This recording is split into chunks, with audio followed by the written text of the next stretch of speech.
Welcome to the Decsect channel, where thought cuts deep and creativity runs wild. If you're into bold ideas, raw perspectives, and content that doesn't follow the crowd, you've just found your new home. Subscribe, dive in, and dissect the world with us. This isn't just a channel, it's a movement. This is Decsect. Let's begin. Is Elden Ring really that hard? Let's talk about it. Everyone online says Elden Ring is a brutal, unforgiving nightmare of a game. But is it truly hard, or is it just different? Here's the truth. Elden Ring doesn't hold your hand. No map markers telling you exactly where to go. No tutorials walking you through every move. You're thrown into a vast, mysterious world, and survival is up to you. But here's what they don't say. If you learn, if you observe, and if you're willing to fail and try again, Elden Ring becomes more than a hard game, it becomes a deeply rewarding one. Most people who call it too hard just aren't used to games that don't babysit them. It's not impossible. It's just honest. There's no sugarcoating it, enemies can kill you in 1 or 2 hits. Bosses like Malenia, Radon, or Mog don't just test your reaction time, they break your spirit. Timing, spacing, and stamina management matter more here than in 90% of other AAA games. Most modern games give you clear objectives, quest logs, mini-maps, and waypoint systems. In Elden Ring, you're dropped into a world with minimal instruction. For new players, especially those unfamiliar with Soulsborne mechanics, this is overwhelming. You can walk straight into a fight you're clearly not ready for, and the game won't stop you. You don't just learn to win. You learn to lose. Over and over.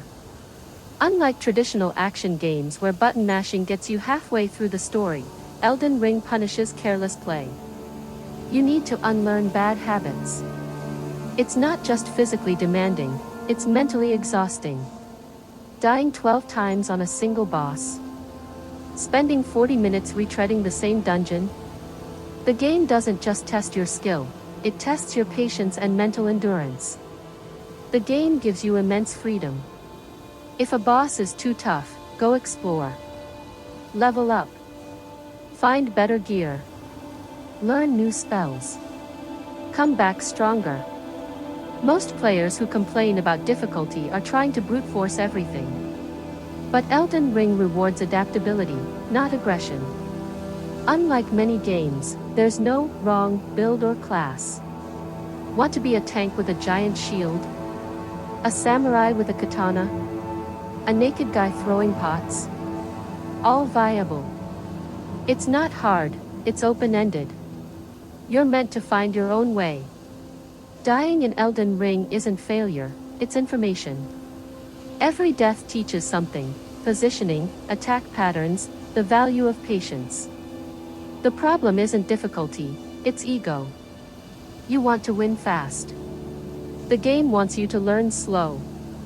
Let's be honest, most gamers today are used to checkpoints every 2 minutes, endless tutorials, autosaves, and enemies that politely wait their turn. Elden Ring doesn't do that.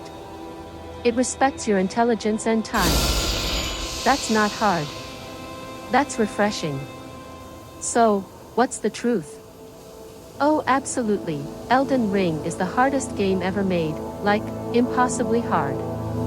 I mean, you only get an entire open world filled with overpowered weapons, magic spells that can nuke bosses from across the map, summons that fight for you, and literally a horse that lets you skip past the danger if you're not feeling it. But sure, it's a brutal, soul-crushing nightmare. You die once? Must be impossible. It's not like you could just explore somewhere else, level up, come back and obliterate that boss who seemed impossible 5 minutes ago. No, the game's clearly designed by evil masterminds who hate fun. Those hundreds of YouTube videos showing builds that make you immortal? Lies. The countless checkpoints that let you try again almost instantly? Not enough. The fact that even the final boss can be melted if you read one wiki page? Doesn't matter. It's just so hard because it doesn't give you a pop-up every 30 seconds telling you exactly where to go and what button to press.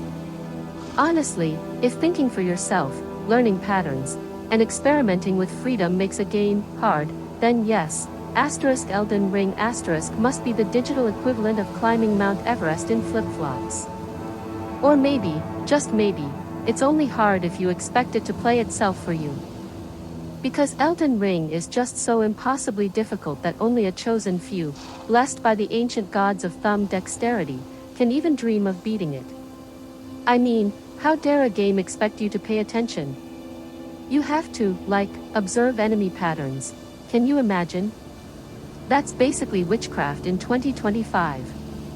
There's no glowing red weak spot, no giant, press X to win button, no friendly voiceover telling you, good job, champ, after every swing. It's just you, your weapon, and, oh no, the need to actually time your dodges. And don't even get me started on the map. It doesn't tell you what to do. You have to look at landmarks, read item descriptions, and, brace yourself, actually explore. It's almost like the developers expected you to use your brain or something. Outrageous. And the bosses? Oh, terrifying. You mean they actually fight back and don't just stand there like glorified loot dispensers?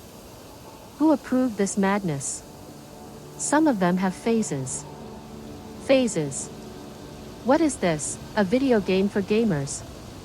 And sure, you can summon jellyfish ghosts, overpowered NPCs, or even real people to fight the bosses for you, but that's not enough help, right? You still have to press buttons yourself. The horror. And let's not ignore the build variety. Because when a game gives you a million ways to break it, oh wait, that's actually too much freedom. Paralysis by analysis. Who are you? Do you go strength, dexterity, faith, intelligence? Too many options. Where's the simple, press triangle to win, loadout? And yeah, you can make your character a literal tank, a ninja, a wizard, a bleeding samurai, or even an invisible death-spamming cheese machine. But the fact that you have to spend more than 3 seconds thinking about your stats? Utter cruelty. You might actually have to read. And if you miss a tutorial message? That's it. Game over. There's no coming back from that. You're lost forever in the lands between with nothing but your own decisions. Terrifying. It's like playing a game where actions have consequences. What an outdated concept. And people say things like, just level up and come back later, as if that's a reasonable suggestion.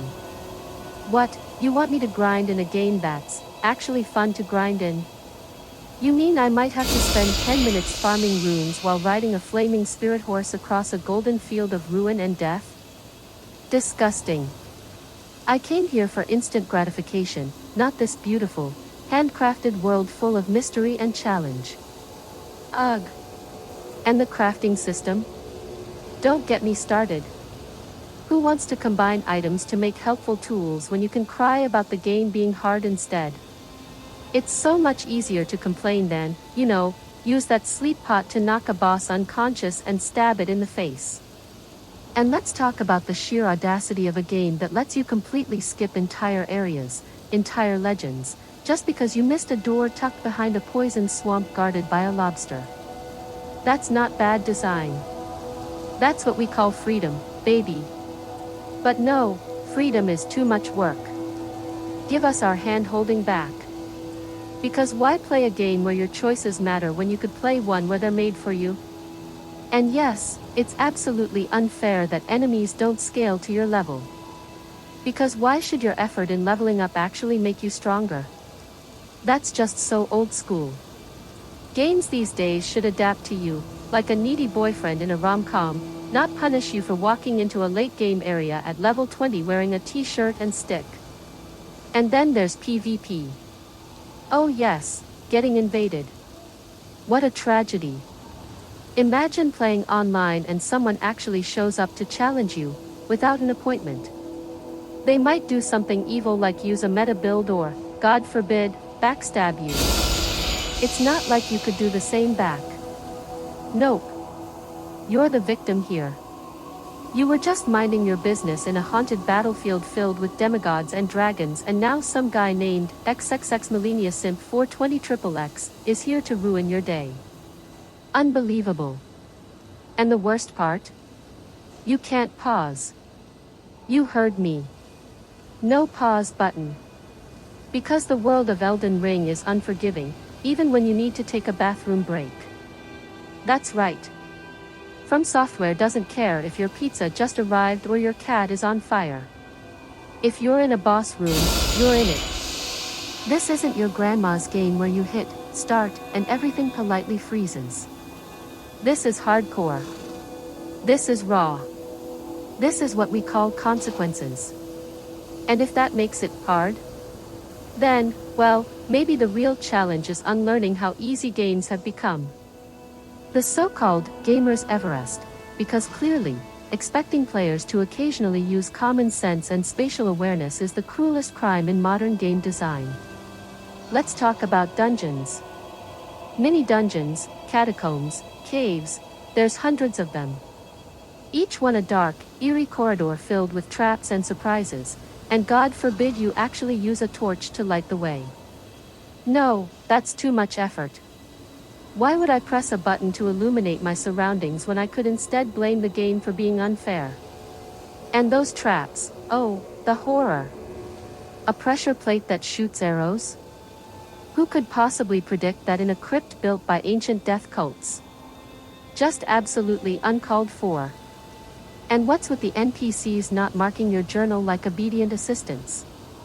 They have the audacity to speak in riddles, cryptic warnings, or, God help us, Shakespearean English. Why can't they just hand over the quest with a flashing marker and say, go here, kill 5 wolves, get 300 XP? What kind of sick game expects you to listen or, even worse, remember what someone said? And the lore? Oh, don't even get me started. If you want to understand why the world is the way it is, you have to, pay attention and connect the dots between item descriptions and environmental storytelling. It's not just spoon-fed to you in 300 hours of cutscenes or exposition dumps. Outrageous. Who plays a game to think? That's not gaming, that's a history class with swords. And then there's the fashion souls, as they call it. As if this was a runway show in the middle of a rotting empire. You want to wear armor that looks cool and protects you? Sorry, pick one.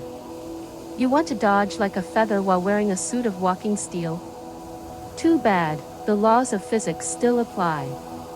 You're going to have to make choices. Do you want to look majestic or stay alive? And let's face it, nothing is harder than making a character that looks cool and doesn't roll like a dying walrus. But clearly, this is what makes the game impossible. Not the bosses, not the builds, not the mechanics, but the emotional devastation of being forced to wear mismatched armor because it has the best stats.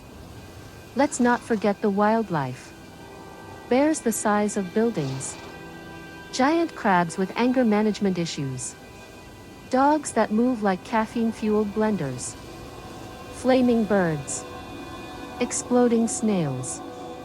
Literal hands that crawl after you.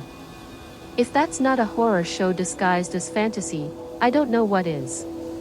And they attack you for no reason. It's almost like you're trespassing in their ancient homeland and murdering everything in sight. But sure, let's call them the aggressors. Totally unfair. And if you're not ready for them, don't worry, the game will kindly remind you by letting them rip your spine out through your helmet and then spawn you right back at the grace so you can do it all over again. The generosity is overwhelming. And the world design, oh boy, what a mess. It's too beautiful. Too atmospheric. Too handcrafted. You're telling me I have to stop and admire a crimson lake of rot while my feet slowly melt into the floor? I didn't sign up for this art gallery of doom. I want to run from quest marker to quest marker in a featureless wasteland, not explore haunting ruins that tell stories without words. That's just emotionally taxing. Imagine feeling things during a video game. Completely unnecessary. Give me flat maps and objective lists like the good old days. So yeah, Elden Ring is just so impossibly difficult, right? I mean, all it does is give you freedom, creativity, infinite ways to cheese every encounter, and a world so rich you trip over rewards by accident. But sure, let's all pretend it's some punishing gauntlet only the elite few can conquer. Or maybe, just maybe, it's not that hard, you're just used to games that do the thinking for you. This is Decsect, where we dodge the handholding, embrace the madness, and laugh in the face of the game over screen. If you died laughing, drop a like. If you've rage quit in the last 24 hours, hit subscribe. And if you think Elden Ring is easy, try Melnia. Bare-handed. Level 1. I'll wait.